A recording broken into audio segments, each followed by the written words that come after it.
Allow me to introduce myself. I am the last sane sports fan. I am a genius by trade. I just knew too much. Does that make me crazy? Does that make me crazy? Does that make me crazy? Possibly. Hello everyone and welcome once again to The View from the Midwest. Not really sure how much it's going to pick up on the camera, but it might, and I am roasted. I broadcasted a youth soccer tournament, the President's Cup Championships from Overland Park over the weekend, and I got roasted. I had sun for about the first game and a half, and then that third game really killed me because it was in the afternoon, so that 12 o'clock sun just kind of beaten down. So I'm a little bit toasty right now, but we'll go ahead and get through this. Starting off, we'll go ahead and start off with St. Louis FC. The one bone that I do have to pick with them, they have to shoot the ball. I'm not one of those people that likes to show up at blues games or soccer games or whatever and just screams your head off, shoot it every single time. But there are open shots that are not being taken. There are opportunities to put the ball towards net, even if it gets a deflection, that are not being taken. And they always want to get it into the box. Well, the game that we just lost 3-1 is a perfect example of shots don't always need to be taken within the 18-yard area for them to score. We got scored on by probably a 25-yarder. Sometimes you need to just put it on the frame. Unfortunately, that is where the changes might need to be made, and obviously that would not come till the off season. St. Louis FC has to find some finishers.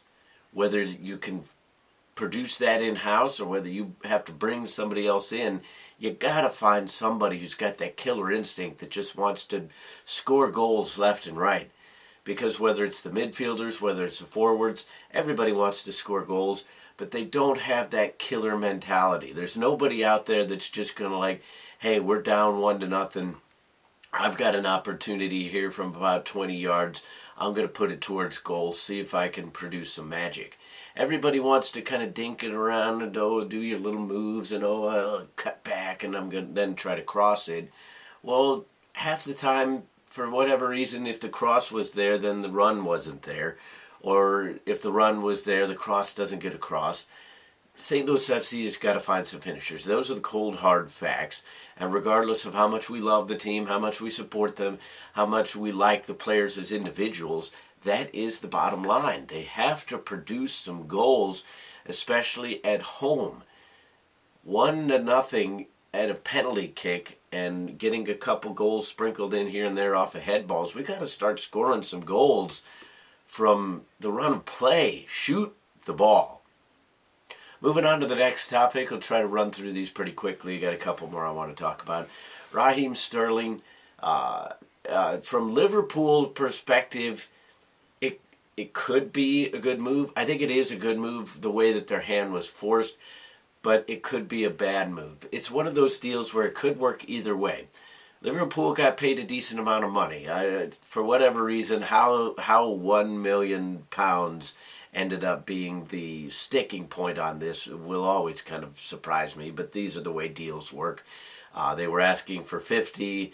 They never got it. Seemed like Sterling was going to have to stay. He was being a little baby, claiming he was sick to miss training, attempting to force the hand still. Liverpool ends up getting $45 million up front, I believe. These are pounds, and then the rest of the $4 million will come somewhere within the deal. I'm not a rocket scientist when it comes to all these kind of deals in terms of European transfers. There's a positive and a negative, just as there is for just about everything. The positive is you get rid of this malcontent. You get rid of this kid who for whatever reason, allowed his agent to just plant all these seeds in his brain that, quite frankly, are weeds. Because he's just not that great yet.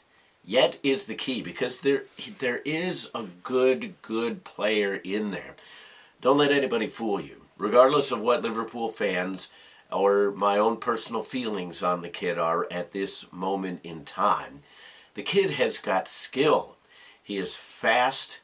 He has great pace with the ball. He has great footwork.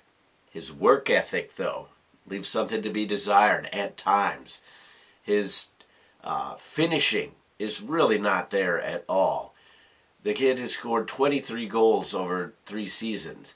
Now, that's not a number to be sniffed at, but 13 of those came in a season where he had a Steven Gerrard at the top of his career and a team that was close to winning a Premier League. So Steven Gerrard was even more fired up. He had Luis Suarez, who was on the top of his game. He had a healthy Daniel Sturridge. He had a team that was flying, leading the league in Premier goals. The seasons that sandwiched that, the bread of that sandwich, were not exactly great indicators of what kind of goal totals he's going to put up. Now, he could go to Manchester City and just light the world on fire. But I really don't think that he understands what he's leaving. He's going for the money. He can sit there and say he's not a money grubber that the fans want to paint him out to be. But that's simply false, because I'm sorry, if really it all boils down to either money or Brendan Rodgers playing him out of position a couple times this year, then you're a baby. You're a baby flat out and plain and simple. Because everybody gets played out of position some point in their career.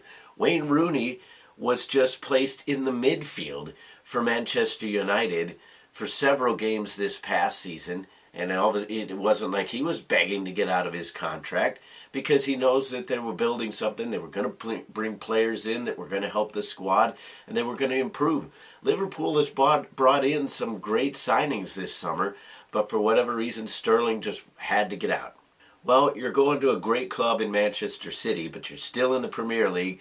You're going to get hammered when you play Liverpool, because I find it hard to believe that none of his teammates are going to take offense to this and want to take it out. Maybe that's just old school football, but to me, I would not be surprised if that happened.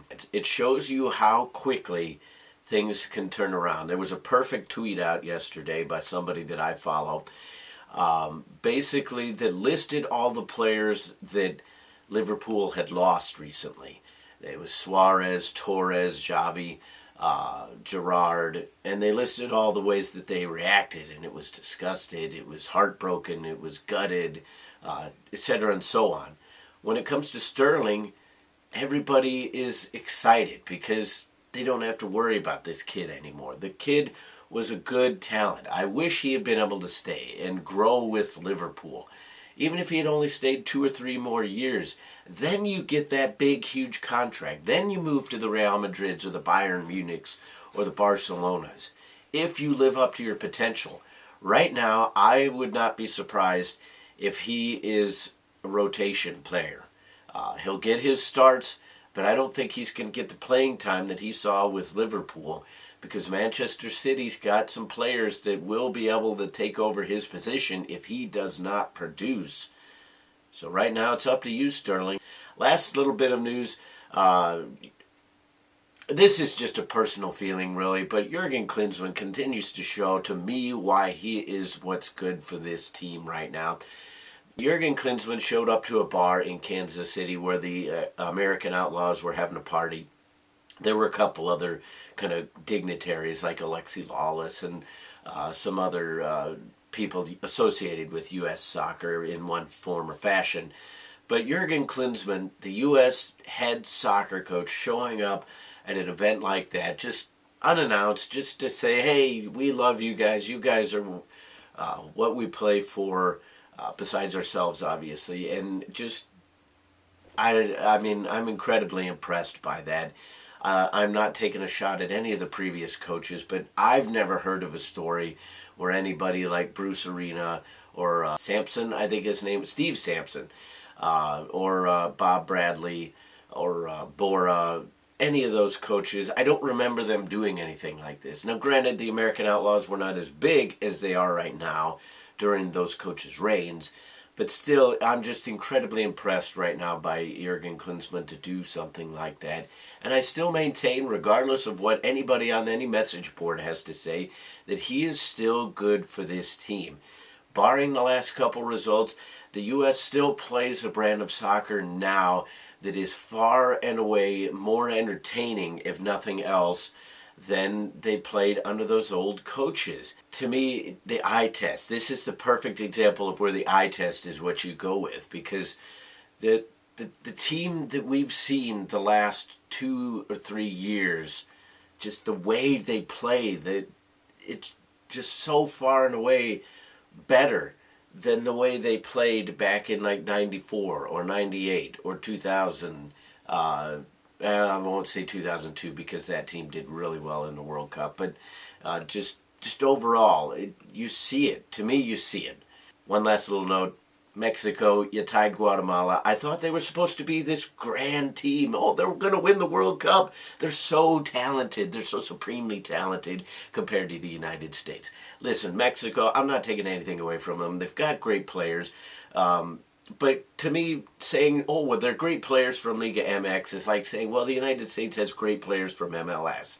It's kind of you're not necessarily picking from the greatest leagues in the world. I love MLS, but it's still not up there yet. And I'm just tired of this stuff that I see on ESPN FC or even on some of the other things that, oh, Mexico, Mexico, Mexico. Well, you're tied against a 10-man Guatemala. A team that everybody was saying, well, why is the U.S. playing Guatemala? That's not a warm-up. Well, Mexico's supposedly the favorites, and they couldn't beat Guatemala, and the United States picked them apart. Not an apples-to-apples comparison, I will grant you that, but I'm tired of hearing how great Mexico is when they haven't done anything within the past year, and yet all of a sudden just, oh, they're so great. I haven't seen it yet. That is the view from the Midwest. What are your views on today's topics? Comment, rate, and subscribe. Give us a thumbs up on YouTube. Give us a thumbs up and leave a comment on Facebook as well. But until the next time, I'll see you then.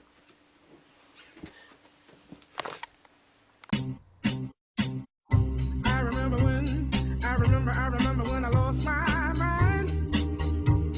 There was something so pleasant about that place. Even your emotions have an echo, and so much